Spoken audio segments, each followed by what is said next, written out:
Hola, muy bienvenidos a un nuevo programa del Club de la Noticia. Soy Magdalena Olea y hoy día tenemos muchos temas interesantes a conversar. Voy a saludar a nuestro panel que nos acompaña el día de hoy, a Joaquín Orellana, director ejecutivo del Centro de Democracia y Comunidad de la ABC, a Ignacio Silva, concejal de Huechuraba, independiente, exdemócrata cristiano también, Tomás Bengolea, comunicador del Partido Republicano, y por último una cara nueva, tenemos a Mauricio Cárdenas con nosotros, que es vicepresidente de las Nuevas Generaciones de la UDI. Así es que bienvenido, Mauricio, y bienvenido a todos. Muy buenos días. Muchas gracias por la invitación. Buenas tardes a todos. Vamos a ver al tiro el primer video. Hablemos del tren de acusaciones constitucionales. Ángela Vivanco, Sergio Muñoz y también la fallida acusación a la ministra del Interior, Carolina Toá, que se rechazó ayer evidenciando un desorden en la oposición, ¿no? Y aunque ocurrió en un contexto en que la seguridad está desbordada en nuestro país, algunos criticaron que este libelo fue un gustito o una pataleta incluso del Partido Republicano.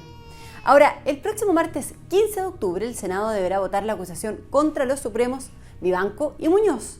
Pero ahí ya no se verá como un paquete conjunto, sino que se discutirá de manera separada, capítulo por capítulo. ¿Podría pasar que el Senado destituya a un juez, pero a otro no? ¿Podría quedar Vivanco eventualmente pagando el pato por todos sus compañeros? Bien, entonces hablemos de lo que sucedió ayer primero con el rechazo de la acusación constitucional contra la ministra del Interior, Carolina Toá. ¿Cómo lo interpretan? Quiero comenzar con Ignacio Silva. Pero bueno, tú eres cercano al socialismo democrático. Sí, y me interpreta mucho el liderazgo de la vicepresidenta ministra del Interior. O sea, te alegra la noticia. Pero más que alegrarme, encuentro que es un acto de justicia. Es un acto de justicia de una mujer que ha desempeñado su cargo de manera impecable dentro de las tensiones, dentro del contexto difícil que estamos viviendo. Y queda claro que hay un partido, que hay un sector de extrema derecha que ha nuevamente dejado en claro que sus prioridades no están donde están las prioridades de las personas. ¿Te refieres al Partido Republicano? Pero por supuesto, porque ingresan este tipo de acusaciones, citan, yo lo dije acá, al general Yáñez, y el general Yáñez, ¿qué es lo que dice? Este gobierno se vino a hacer cargo de todos los déficits de Carabineros. Entonces, si hay un gobierno jugado por la seguridad, entendiendo que hay un contexto complejo, que no tiene las mejores soluciones muchas veces, es este gobierno, lo dice el general Yáñez. Y finalmente la acusación se cae, se rechaza porque no tiene fondo, no tiene forma, no tiene sustento y ponen un problema a la derecha, porque en el fondo este era un acto de controlar la agenda para la extrema derecha y que en definitiva tiene el peor resultado para ellos. ¿Fue un gustito, fue una pataleta de parte del Partido Republicano, como lo decía la diputada Plasencia del Partido Comunista? ¿Fue un error, a tu juicio? Yo creo que era un intento por controlar la agenda, por dejar que todos estos escándalos que están sacudiendo a la derecha pasaran colados y de esta manera poder, digamos, hacerle daño a nuestro sector y nuestro sector ha salido fortalecido. Ok, quiero que respondas, Tomás, tú eres del Partido Republicano. ¿Qué pasó ayer con la acusación constitucional? A ver, yo aquí diría tres cosas. La primera es que quiero felicitar a la bancada republicana por lo que hizo ayer y lo que logró ayer. Ayer prácticamente toda la oposición votó a favor de la acusación contra la ministra Toá, salvo un par de votos de Bópoli que tendrán que identificar en qué lado del espectro político están. Yo creo que ellos están en una búsqueda que quizás termine con su propia desaparición, así que eso es como una noticia por desarrollarse, pero creo que lo que hizo la oposición es muy valioso. La oposición frente a un mal gobierno tiene el deber de ejercer las atribuciones que la Constitución le da para hacer valer la responsabilidad política de la ministra encargada de la seguridad en Chile, que evidentemente ha sido un fracaso el equipo de seguridad, ha sido un fracaso el plan Calle sin violencia, porque la verdad es que lo que los chilenos nos denotan o demuestran es que están tremendamente descontentos con la gestión de este gobierno. Hay 3,5 asesinatos diarios, hay más de 100 asesinatos mensuales, vamos a terminar con este gobierno si seguimos esta tendencia con más de 5.000 asesinatos en su periodo, y la verdad es que nadie da un paso al costado, nadie asume su responsabilidad. El gobierno se dedica a comentar las noticias, la ministra Toá es una comentarista, el subsecretario dice que la delincuencia va alcanzando equidad territorial como si fuese una buena noticia, es decir, la puesta en escena del gobierno en esto es patética. ¿Y cómo se explica que se haya caído entonces la acusación? Se cayó la acusación constitucional por diversas razones. La primera es que hubo gente de centro derecha, o que se hace llamar centro derecha, que votó en contra. Muy poca, 2 o 3 parlamentarios de Bópoli, ex Bópoli, pro Bópoli, que votaron en contra, y la verdad es que una mayoría circunstancial que votó por defender la gestión de Carolina Toá, y ellos tienen el deber día de dar las explicaciones a su electorado, ¿no? Cuando le pregunten, bueno, usted estuvo por hacer valer la responsabilidad de la ministra Toá y que haya un cambio en el equipo del gobierno, o por el contrario, estuvo dispuesto a defender a Toá y respaldar la idea de que este gobierno no está haciendo bien en seguridad, bueno, usted tiene que explicarle a sus electores de qué lado de la historia está. Yo creo que la acusación tenía mérito, era necesaria, porque hay una cuestión muy instalada, y este es mi tercer punto, Maida. Los chilenos están cansados de este gobierno. Llevamos meses con un gobierno que es rechazado por más del 60% de la población. Ha tenido derrotas emblemáticas en las distintas elecciones. Entonces, necesitamos una oposición que esté a la altura del daño que el gobierno le hace a Chile. Y para eso necesitamos una oposición con carácter, con valentía, que tome las medidas necesarias, más allá de los cálculos, ¿ah? Porque hay mucho, oiga, pero es que no tenían los votos. No, es que esto no es de cálculos políticos, es de responsabilidad. El gobierno tiene el deber de hacer un cambio de rumbo en materia de seguridad, y uno esperaría que la ministra Toá dé un paso al costado, porque alguien tiene que asumir la responsabilidad de que en Chile el descalabro en la seguridad no aguante un día más. Ahora, sobre la acusación en sí, Tomás, incluso desde el sector, desde Chile Vamos, habían quienes cuestionaban la forma en que Republicanos había llevado adelante esta acusación. Y por parte de la oposición hubo un tuit del presidente Gabriel Boric el día de ayer que decía, lo voy a leer: fracasaron en la votación, pero por sobre todo este es el tipo de peleas chicas que alejan a la ciudadanía de la política y debilitan las instituciones. Pareciera que enfrentar la delincuencia, que debiese ser una tarea del Estado y de la sociedad entera, no es lo prioritario, sino propinarle una derrota espuria al gobierno. Con esa lógica, perdemos todos. Yo creo que el presidente Boric está equivocado. El Frente Amplio es experto en esta idea de eludir las responsabilidades. No es tarea de la sociedad combatir la delincuencia. No es verdad. El gobierno es el que tiene el deber constitucional de asegurar el orden público, de proteger a la población, y eso es deber del jefe de Estado y de la ministra del Interior y Seguridad Pública, que por ley orgánica constitucional está encargada de ejercer la supervigilancia, la jerarquía, la coordinación y la organización de los distintos agentes de seguridad en Chile. La responsabilidad es del presidente y la ministra Toá. Y lo que hace la oposición es hacer valer esa responsabilidad. Eso está en los marcos de las atribuciones constitucionales que tiene la oposición. Y respecto a los cuestionamientos a republicanos por cómo se llevó a cabo la acusación. Mira, yo no voy a entrar en los cuestionamientos por una razón muy simple. Si es que Chile Vamos de verdad tenía cuestionamiento, hubiese votado en contra. Pero yo agradezco, valoro que la gran mayoría de Chile Vamos respaldó la acusación constitucional, y creo que este par de diputados de Bópoli van a tener que dar algunas explicaciones, pero lo cierto es que nosotros no vamos a estar en la pelea entre codazos con Chile Vamos por los cuestionamientos por la prensa. Pues si usted está de acuerdo con la acusación constitucional, la vota a favor. Eso es lo que hizo Chile Vamos. Me parece muy bien que hayan apoyado la iniciativa del Partido Republicano, creo que es súper valioso. Ya. Quiero preguntarle a Mauricio, al tiro, tu opinión respecto a esto. Tú eres de la UDI, ¿cómo viste lo de la acusación y lo que sucedió ayer? Mira, respondiendo un poco lo que está planteando Tomás en esta última instancia, y las críticas eventuales que han surgido respecto a si era la oportunidad o no, yo creo que esto es clásico o tradicional dentro de todas las acusaciones, donde se ven quiénes son los grandes perdedores o quiénes son los grandes ganadores de esto. ¿Y quiénes son?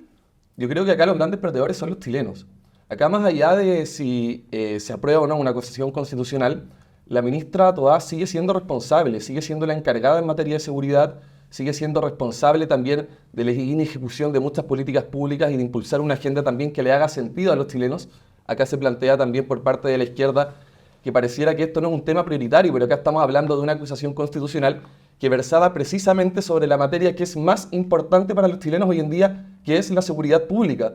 O sea, en la Araucanía seguimos viendo actos de terrorismo, en el norte la inmigración ilegal sigue desatada, y también estaba revisando algunos datos de la región de la cual yo soy oriundo, que es la región de los lagos, una encuesta de la Universidad de los Lagos también, y el 85% de los puertomontinos dice que su tema prioritario es la seguridad. Entonces, cuando por un lado viene el presidente Boric y dice que mira, este es un show pobre, o viene a la izquierda también acá nuestros amigos y dicen que no son temas prioritarios estas acusaciones constitucionales, yo creo que están muy alejados de la realidad de lo que de verdad quieren los chilenos, y que también tiene un dejo de frivolidad en cuanto a cuáles son los verdaderos intereses y en cómo va a seguir el gobierno de aquí a los 2 años que lo quedan. Porque francamente no creo que tenga mucho que mostrar ni en seguridad ni tampoco en otras materias. Ok, queda muy claro.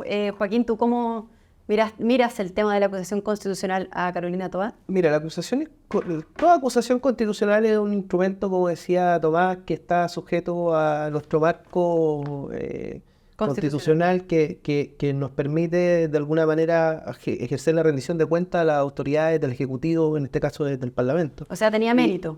No, es un instrumento que se utiliza. El punto es, dada la urgencia, dada la prioridad, yo me pregunto, ¿por qué no el Parlamento legisla materias como infraestructura crítica, levantamiento del secreto bancario? Si de verdad queremos disputarle el espacio al narcotráfico, al crimen organizado, a la delincuencia, ¿por qué no nos ponemos en la acción en esta lógica, Tomás celebra la unidad de la oposición. Yo creo que eso es bueno para el sistema político, dejar la fragmentación, abordar las distintas materias de la agenda pública desde los consensos, desde la unidad, desde el acuerdo. ¿Por qué no generamos un gran acuerdo en materia de seguridad nacional? En donde dejamos, digamos, las pequeñeces, y ojo, Tomás probablemente me replique diciendo, no, es que el Partido Comunista, sí, y el Partido Comunista. Lo que pasa es que también el gobierno, y acá no hay que ser iluso, tiene un problema con su coalición, que es que no logra ordenar en las materias sensibles, como regular el uso de la fuerza, como la propia infraestructura crítica y otras materias, en donde hay votos díscolos, descolgados, qué sé yo. Respecto de Carolina Toá, su figura se fortalecía. Creer que los problemas de seguridad residen solo en una persona es infantilizar a la población.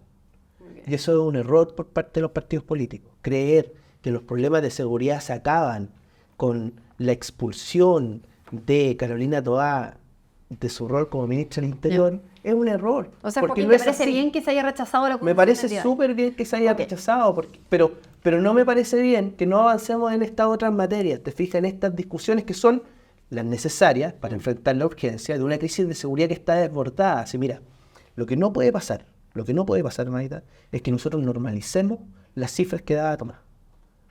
7 homicidios diarios. Pero el gobierno es el que lo normaliza, porque dice que Bueno, son cifras habituales. pero los distintos fines de no puede semana. pasar, pues, Tomás.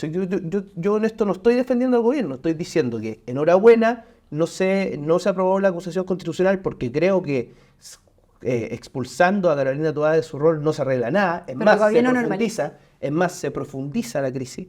Porque ya, si no es Carolina Toá, ¿quién? Yo me hago la pregunta. ¿Quién? Cri.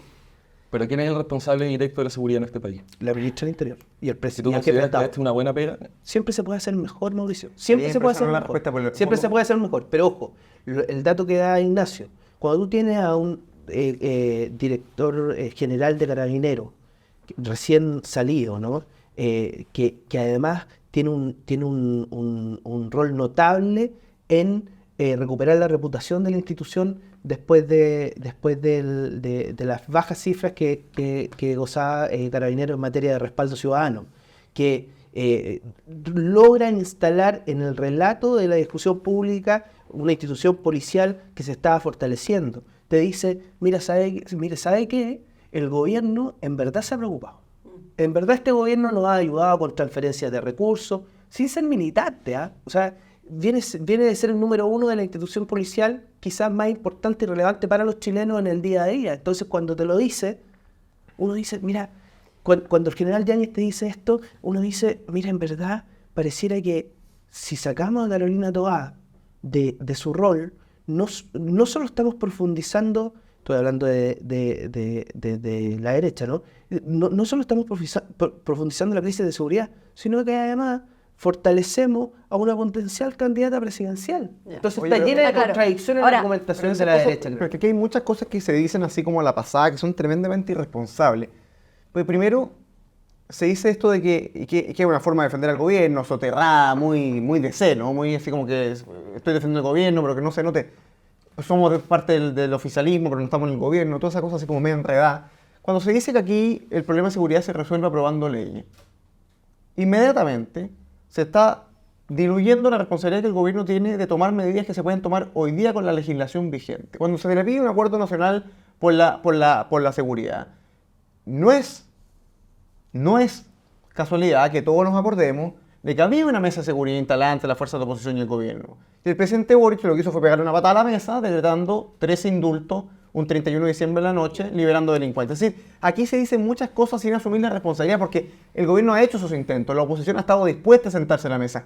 El Partido Republicano pidió la renuncia de la ministra Toá hace 10 días y manifestó en la misma solicitud de renuncia que está dispuesto a sentarse a conversar para tener militares en zonas de infraestructura crítica, para apoyar los centros de salud y educación con O sea, hay una militares. responsabilidad del gobierno. O sea, Ahora, es que el gobierno no ve la realidad. Entonces, todas estas defensas pseudocorporativas al gobierno, en definitiva, lo que prueban es lo que muy bien decía Mauricio, que no hay verdadera conciencia del rol que tiene un gobierno, porque nos dice Joaquín que es infantilizar a la población, pedirle la responsabilidad, señalar la responsabilidad. No, Es creer que se va a resolver el organizaciones, problema de seguridad. en todas las organizaciones, quien está a cargo de su organización tiene que hacerse responsable de los errores. No hay una crisis más grave en Chile que la de la seguridad y la ministra del Interior dedicada a comentarlo. Bien, queda claro ese tema. Le hago una última pregunta para cerrar el tema de las acusaciones, porque hablábamos del tren de acusaciones y no hemos discutido todavía la Ángela Vivanco y Sergio Muñoz, ¿no? ¿Qué creen que va a pasar en este escenario? Porque la Suprema además destituyó a la ministra Ángela Vivanco por votación unánime. Se ha dicho que además podría tener una votación unánime también en la acusación constitucional a ella. ¿Podría suceder que quede desbalanceado aquí y que finalmente Ángela Vivanco termine, entre comillas, pagando el pato por sus compañeros versus la acusación a Sergio Muñoz, donde se prevé un escenario muchísimo más estrecho en ese caso? ¿Podría suceder eso y cuáles serían las consecuencias, no? Te lo quiero preguntar a ti. Bueno, es un poco los riesgos que se Tenemos han pocos minutos, así es que podemos hacer un debate cortito, digamos. Sí, esa es una de las principales dificultades que se ha planteado en torno a las acusaciones constitucionales respecto a los ministros de la Corte Suprema. Acá, en una primera instancia, se planteó que había también por parte de algunos diputados algún sesgo o alguna convicción en proteger por razones políticas al ministro Sergio Muñoz. Y vimos como también el trato en la etapa previa dentro de la Corte Suprema fue totalmente distinto. A la ministra Vivanco se le hizo sonarse en la Corte Suprema y se le hizo un juicio por parte de todos los ministros de él, siendo que al ministro Sergio Muñoz, por ejemplo, él planteó una defensa escrita, se le hizo otro tipo de solicitudes en las cuales él no tuvo que estar presencialmente y por lo tanto uno ve un desequilibrio que algunos señalan o plantean que viene precisamente porque desde la Corte Suprema hay actualmente cierta animadversión hacia quienes no hicieron la carrera judicial para poder llegar a asumir como ministro de la Corte Suprema, como es el caso de la ministra Ángela Vivanco, que se dice como que es una persona que viene de fuera del Poder Judicial. ¿Tú hablas de Pero sesgo respecto- político? Algunos lo han planteado así, o sea, es cosa de ver la defensa que ha tenido, por ejemplo, el diputado Manusteri o el diputado también, o la diputada también, Daniela Tilardini del norte de Chile, en cuanto a ellos en primera instancia dijeron que a ellos no les parecía la acusación contra el ministro Sergio Muñoz, cuando las razones de las cuales se está investigando y por las cuales se va a acusar constitucionalmente son de la máxima gravedad, al igual como lo son de la ministra Vivanco. O sea, nosotros vimos, por ejemplo, que acá no solo es el ministro de la Corte Suprema, Sergio Muñoz, el que eventualmente se va a ver involucrado en ciertos delitos, sino que también es su hija la que está involucrada en este tema. Así es. Claro. Bueno, pero ¿podría quedar desbalanceado esto finalmente? ¿Y qué pasa si eso ocurre, digamos? ¿Cómo lo ven desde acá? Bueno, a mí la verdad es que yo no hago defensas corporativas. O sea, a mí me parece que esta medida disciplinaria que sus propios pares han hecho con la señora Vivanco está en su mérito. Si es que ocurre lo mismo con el juez Muñoz, tendrá que ocurrir. Y si esto es un empate, en fin, yo no me pronuncio sobre aquellos aspectos en donde la institución está funcionando. A mí me parece que funcionando la institución, estamos en una posibilidad de recuperar las confianzas tan importantes para avanzar como sociedad, porque yo soy... ¿Tú dices que no hay que jugar al empate en esto? No, ¿sabes lo que? Por favor que no. O sea, si es que hay el mérito suficiente para hacer esta acusación, que se haga y que se sancione. Ahora, aunque quede Ángela Vivanco destituida me- y Sergio Muñoz... bueno, eso a mí no me preocupa. Lo que me preocupa es que esta señora en particular, yo no conozco los casos, pero lo que se sabe de la señora Vivanco, lo que no se da cuenta, así como el fiscal Guerra en sus videos de ayer y otros dando explicaciones, es el profundo daño que le hacen a la democracia y no son conscientes. Yo soy un concejal de una comuna popular, que es una primera línea de conversación con las personas, y la sensación es de mucha injusticia, de una sensación de que pase lo que pase, van a haber algunos que son los dueños de las reglas del juego y no ellos que de manera permanente se ajustan a las normas y a las leyes. Okay. Tenemos que ir cerrando por tiempo. ¿Alguien quiere agregar algo? Sí, muy cortito yo en la línea del cuidado con las instituciones.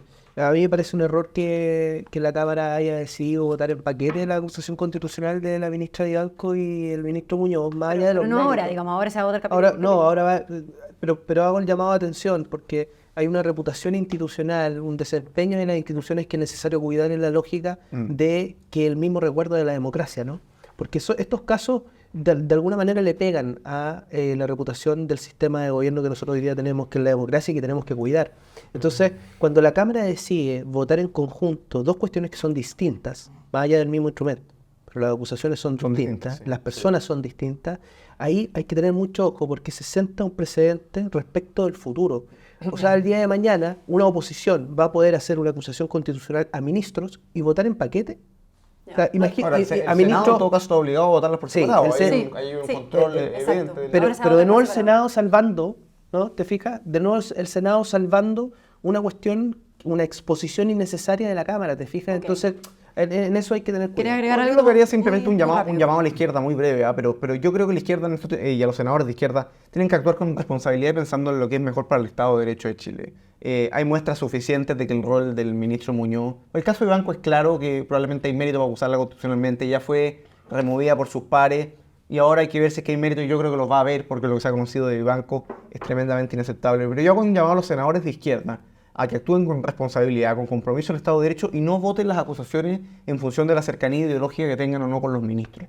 Es de público conocimiento el rol activista que ha tenido Sergio Muñoz al interior de la Corte Suprema, el poder que tiene al interior de, particularmente de la tercera sala, lo cuestionados que han sido jurídicamente muchos de sus fallos, que han permeado y han golpeado muy duramente industrias claves del país y sectores además como la salud que son realmente importantes. Entonces yo hago un llamado a que, dado las irregularidades que se conocen, que involucran a su hija en la compra de unos departamentos con información que él le habría entregado, incumpliendo totalmente sus deberes de confidencialidad, yo espero que los senadores de izquierda voten con responsabilidad y si que tienen que ser ambos destituidos, así será y esperemos que los que entren en reemplazo en la Corte Suprema tengan un compromiso con la justicia y no con Hermosilla o menos con los negocios de su hija. Ya. Bien, vamos al segundo tema, el CAE. ¿Cae o no cae?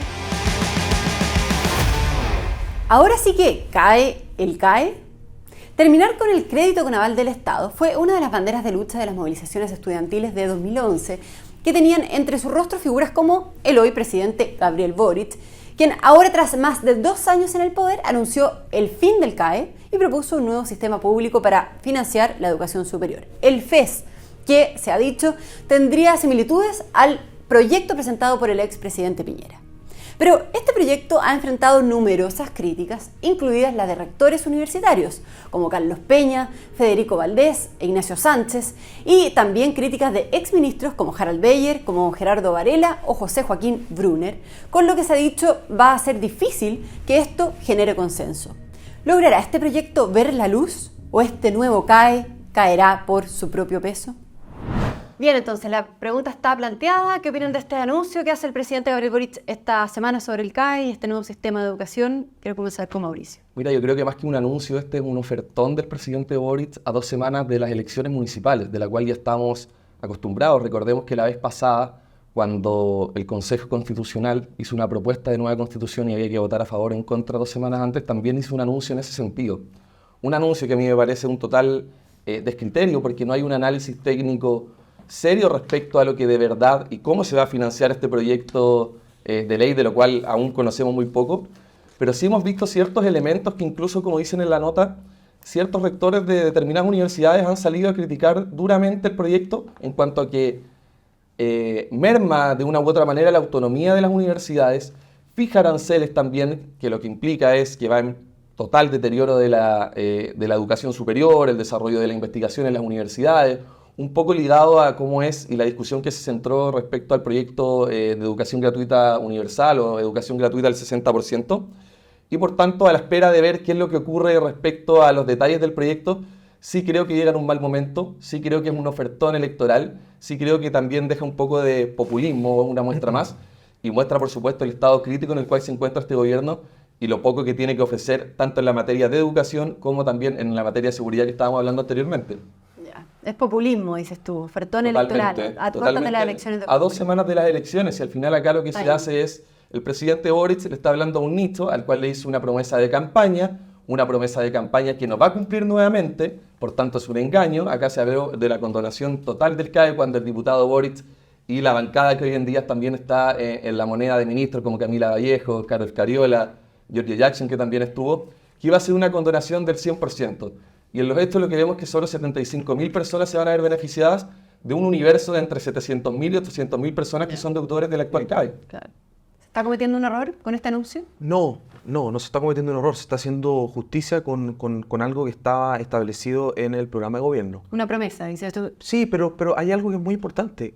Los programas de gobierno son una especie de carta de navegación que, dadas las circunstancias que se van estableciendo en un país y el contexto, se van ajustando o no. Por eso, Es decir, ¿era el momento de anunciar el fin del CAE? Siempre el momento lo podemos discutir. A mí me parece que es un momento adecuado y tiene dos cosas relevantes esto. Ya. Es un proyecto que es irresponsable fiscalmente.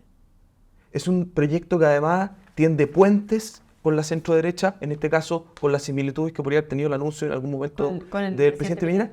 Y hay personas, no es mi caso, que dicen que eso es un problema. Y eso lo hacen a partir de cómo un presidente de izquierda y centro-izquierda presenta algo similar.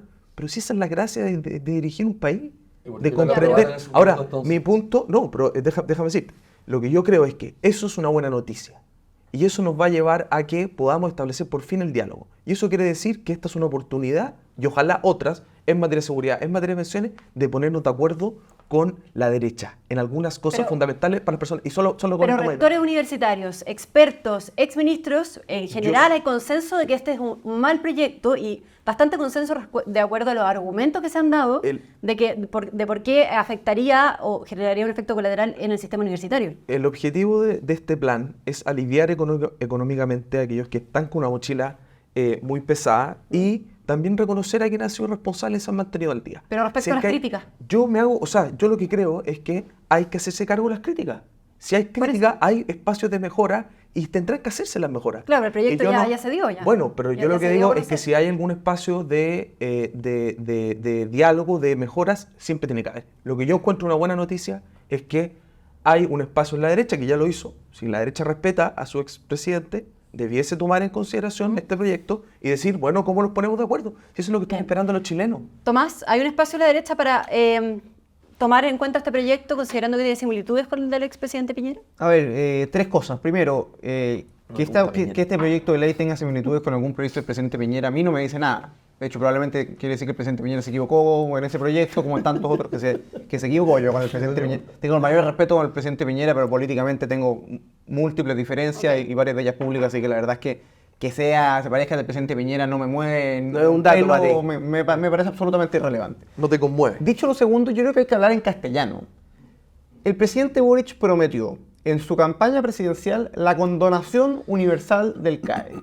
En castellano significa que se va a perdonar a todos la deuda del CAE. A todos los estudiantes que tienen CAE se les va a condonar la deuda. Eso terminó siendo falso. Eso no se va a hacer. O sea, usted que nos está escuchando, enhorabuena. Tiene CAE, no se va a hacer. Hay dos posibilidades. O el presidente Boric es un irresponsable, negligente, que era incapaz de darse cuenta que eso no era sostenible financieramente, que era injusto, etc. O el presidente Boric actuó de mala fe, mintió, quiso instalar en la opinión pública una propuesta demagógica a sabiendas de que no la podía cumplir. Ya. Ese es un primer dato que es relevante tenerlo en la cabeza, porque el presidente Boric es el presidente de la República, no es un comentarista. El presidente Boric, cuando presenta un programa de gobierno, tiene equipos de gobierno, tenía una moneda chica, hacía todo un show, un perro. Supongo que pudo estudiar algo el proyecto de CAE y saber si el proyecto podía tener o no financiamiento. Parece claro que no lo hizo, o bien lo hizo y lo dio lo mismo que hizo hacer algo distinto en la opinión pública. Dicho eso, respecto al proyecto, este es un proyecto que genera más dudas que respuestas. Primero, ¿se van a fijar los aranceles por parte del Estado para los que estudien en la universidad sin tener que pagar o los van a fijar las universidades? Segundo, ¿los alumnos vulnerables que quieran estudiar en universidades privadas van a recibir el mismo apoyo que los que estudian en universidades estatales? ¿O este proyecto va a ser como el de la autoridad de Bachelet, que quería excluir a las familias que elegían universidades privadas y que tuvo que ser salvado por el Tribunal Constitucional gracias a que la oposición de la época fue a pedir que hubiese justicia? Tercero, ¿cómo se va a acercar el gobierno de la tremenda crisis financiera que tienen muchas universidades que entraron al sistema de gratuidad donde les fijan los precios y que hoy día pierden plata? Y cuarto, ¿cómo se va a pagar esto? Porque se dice que esto es más barato que el CAE. ¿Cómo va a ser más barato que el CAE si todos, salvo un 10% que permiten copago, un mínimo espacio de copago, dice el anuncio, va a estudiar gratis? ¿Cómo va a ser eso más barato que el CAE si en el CAE el Estado solo pone plata en la medida que los estudiantes no le paguen al banco? O sea, la verdad es que esos son grandes anuncios, poca letra chica, poca claridad, poca bajada, por supuesto, a 2 semanas de las elecciones, para firmar en algo a Bodanovich, ¿no? a Ripamonti, a los colegas que necesitan un poco de discurso porque ven que el voto joven se les empieza a escapar. Interés electoral, dices tú nuevamente en el fondo. Ya, y es una especie de lavado de manos del presidente, Gabriel Boric, este proyecto, en el fondo a puertas de las elecciones, anunciar esto, tirarlo al Congreso y que ellos lo discutan, más allá de que exista o no exista consenso, porque hasta el momento no ha existido consenso. No, y tampoco va a existir. Creer que va a existir consenso en una materia sensible, sobre todo por la coyuntura que atravesamos, es ilusorio. Ahora, no obstante, el espíritu del proyecto es importante, Maida, porque nosotros tenemos un sistema de financiamiento de la educación superior que está quebrado.